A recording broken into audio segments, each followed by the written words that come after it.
बड़ी खबर है जो कि दिल्ली से है, वो खबर जो कि निहायत ही दर्दनाक है, घिनौनी है। महरौली के जंगल में पुलिस के साथ अब आफताब पहुंचा है, आफताब को ले जाया गया है। पुलिस आफताब से पूछताछ कर रही है। आफताब ने जंगल में फेंके हैं शव के टुकड़े, जंगल में शव के टुकड़े तलाश रही है पुलिस। आफताब को टुकड़े फेंकने वाली जगह याद नहीं है। दरअसल ये जंगल इतना बड़ा है, इसमें कई सारे गेट हैं, कई सारे रास्ते हैं, एक बड़ा जंगल है। आफताब जब टुकड़ों को ठिकाने लगाने जाता था तो देर रात के अंधेरे में जाया करता था, और शायद इसीलिए वो पुलिस को जगह जगह लेकर घूम रहा है कि इसमें कहाँ टुकड़े फेंके होंगे। अब तक मरने वाली विक्टिम जो है, इसकी श्रद्धा, उसके शरीर के कई टुकड़े अब तक नहीं मिले हैं। बहुत घिनौनी वारदात है जिसको अंजाम दिया है इस शख्स ने करीब 5 महीने पहले, और पिछले 5 महीने से श्रद्धा का कोई अता पता न चलने पर घर वालों ने फिर पुलिस में दरखास्त दी, और उसके बाद जब पुलिस ने जांच की तो आफताब का नाम सामने आया, और जब आफताब से पूछताछ हुई तो घिनौनी वारदात भी सामने निकल कर आई है। तस्वीरें आप लगातार देख रहे हैं, तस्वीरों में देखिए पुलिस महरौली के पीछे जंगलों में लेकर पहुंची है आफताब को।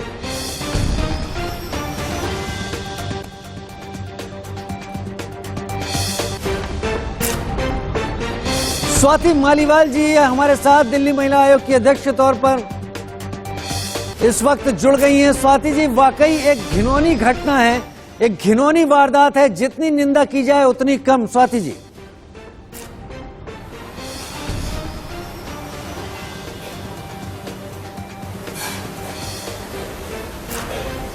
स्वाति मालीवाल हमारे साथ जुड़ी हुई हैं। स्वाति जी, आपको क्या मेरी आवाज आ रही है?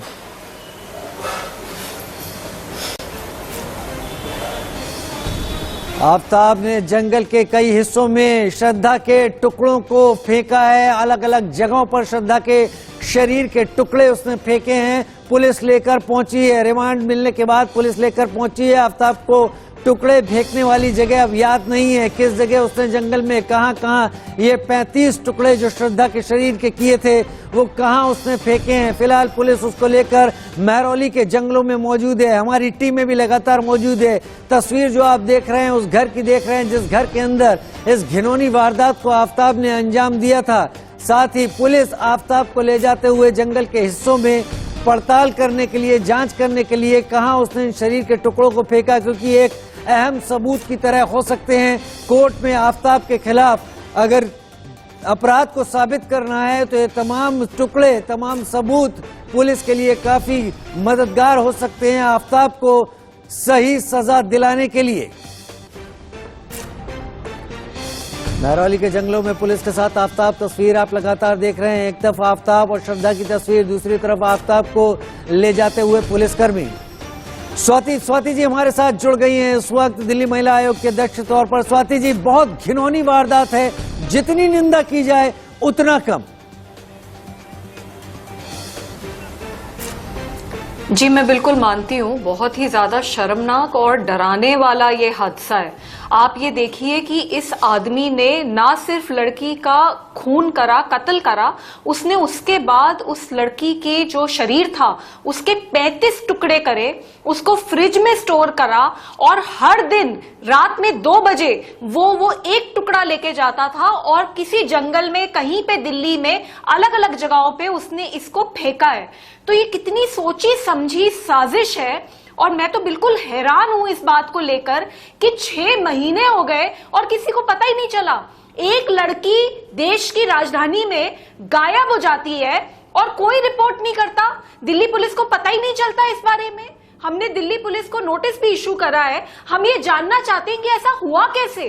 साथ में मैं ये जानना चाहती हूँ कि क्या ये आदमी अकेले ऑपरेट कर रहा था, कहीं कोई गैंग तो नहीं था, और क्या इस लड़की ने कभी दिल्ली पुलिस को कोई कंप्लेंट करी, कोई डोमेस्टिक वायलेंस की कंप्लेंट, कोई सेक्सुअल अब्यूज की कंप्लेंट, और अगर करी तो दिल्ली पुलिस ने उसके ऊपर क्या किया। क्योंकि सच तो यह है कि ये लड़की बिल्कुल अकेली थी और इसका इतनी बुरी तरीके से मर्डर करा गया और किसी को कुछ नहीं पता चला, और 6 महीने तक ये आदमी खुला घूमता रहा। 6 महीने तक ये आदमी खुला घूमता रहा, और 6 महीने के अंदर ये सबूत जो उसके शरीर के टुकड़े हैं उनका क्या हुआ होगा पता नहीं चलेगा कि आखिर कहां गया। हालांकि दोस्त ने जरूर बताया कि वो लगातार बताती थी कि उसके साथ व्यवहार कैसा था, लेकिन क्या ये सिरे से कल्पना से परे की बात नहीं है स्वाति जी? इंसान के शरीर के टुकड़े अमूमन पहचान में आ जाते हैं, दिल्ली में अलग अलग जगहों पर जंगल के अलग अलग हिस्सों में वो टुकड़े फेंके गए और किसी की नजर तक नहीं पड़ी। मैं तो बिल्कुल हैरान हूं। आप ये देखिए, ये लड़की 2 साल से उस जगह पे रह रही थी। आसपास किसी ने भी नोट नहीं करा कि ये लड़की गायब हो गई। अब किसी को वो लड़की नहीं दिखती। और आप ये देखिए, ऐसा भी बताया जा रहा है जांच में और मीडिया के माध्यम से ही मुझे पता चला है कि ये आदमी ने लड़की के जब टुकड़े फ्रिज में रखे हुए थे तो किसी डेटिंग साइट से एक और लड़की को अपने घर में बुलाया था डेट करने के लिए। तो आप सोचिए कि उसकी एक्स गर्लफ्रेंड के, जिसका उसने मर्डर कर दिया है, उसके टुकड़े फ्रिज में पड़े हैं और एक और लड़की घर में बुलाई गई उसके साथ, उसको एक तरीके से जाल में फंसाने के लिए। तो ये किस तरीके की मानसिकता का आदमी है? इसको जितनी सख्त से सख्त सजा हो मेरे हिसाब से वो भी कम है। और आप ये देखिए, मतलब किसी को पता ही नहीं चल पाता, दिल्ली पुलिस को पता नहीं चल पाता। मुंबई में कंप्लेंट होती है, मुंबई पुलिस दिल्ली आती है और तब पर्दाफाश होता है कि कितना बड़ी घटना कोई आदमी अंजाम दे चुका है। मतलब ये सड़क पे चल रहा था, अपनी नॉर्मल जिंदगी जी रहा था और किसी को भनक नहीं लगी।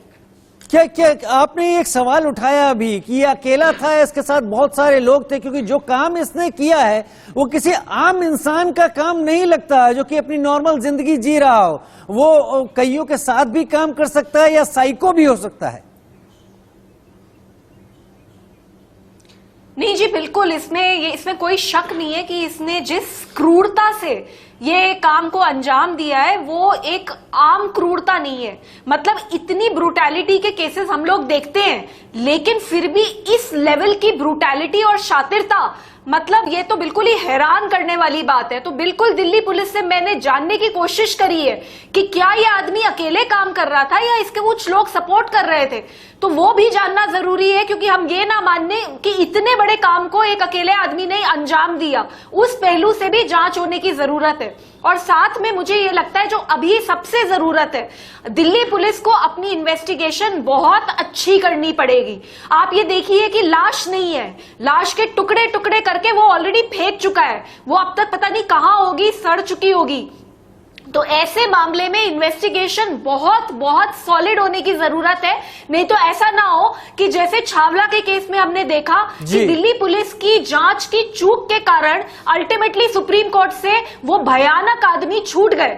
तो इसी तरीके से दिल्ली पुलिस को सबक लेना चाहिए और इस भयानक केस में इतनी टाइट इन्वेस्टिगेशन करनी चाहिए, इतनी अच्छी इन्वेस्टिगेशन करनी चाहिए कि इस तरीके के आदमी छूट ना पाए। लेकिन एक बात और है, ये जो महरौली का जंगल है, यानी इस घटना के बाद एक बात तो साबित होती है कि क्या ये घटना पहली और अकेली है जिसमें इस तरीके से एक लड़की जिसकी हत्या करके उसके शव के टुकड़ों को फेंका गया हो, क्या ये पहली घटना हो सकती है? क्योंकि वहां पर भी विजिल होनी चाहिए। दिल्ली में एक ऐसा इलाका है जहां इस तरह के अपराधी इस तरह के काम कर जाते हैं और 6 महीने तक आराम से रह रहे होते हैं। नहीं, आपकी बात बिल्कुल ठीक है, विजिल होने की बहुत ही ज्यादा जरूरत है। और इतनी लड़कियां दिल्ली में रोज गायब होती हैं, तो क्या पता कि उन लड़कियों के साथ भी हो सकता है कुछ ऐसा हुआ हो। क्योंकि इस मामले में भी इसलिए पता चला क्योंकि इस आदमी ने कन्फेस करा पुलिस के सामने। हो सकता है अगर ये कन्फेस नहीं करता तो शायद नहीं पता चलता दिल्ली पुलिस को। तो मुझे लगता है पुलिसिंग को सुदृढ़ करने की जरूरत है। और ये जो इतने बड़े बड़े जंगल के पैचेस हैं और ऐसी जगहें हैं जहां पे कोई भी किसी को मार के फेंक देता है और पता ही नहीं चल पाता, इनके ऊपर विजिल करने की बहुत ही ज्यादा जरूरत है। बहरहाल जो अभी सबसे इंपॉर्टेंट है वो ये है कि दिल्ली पुलिस इतने बड़े मैटर में बेस्ट टीम लगाए, बिल्कुल सॉलिड इन्वेस्टिगेशन करे, जिससे कि इस आदमी को सख्त से सख्त सजा हो।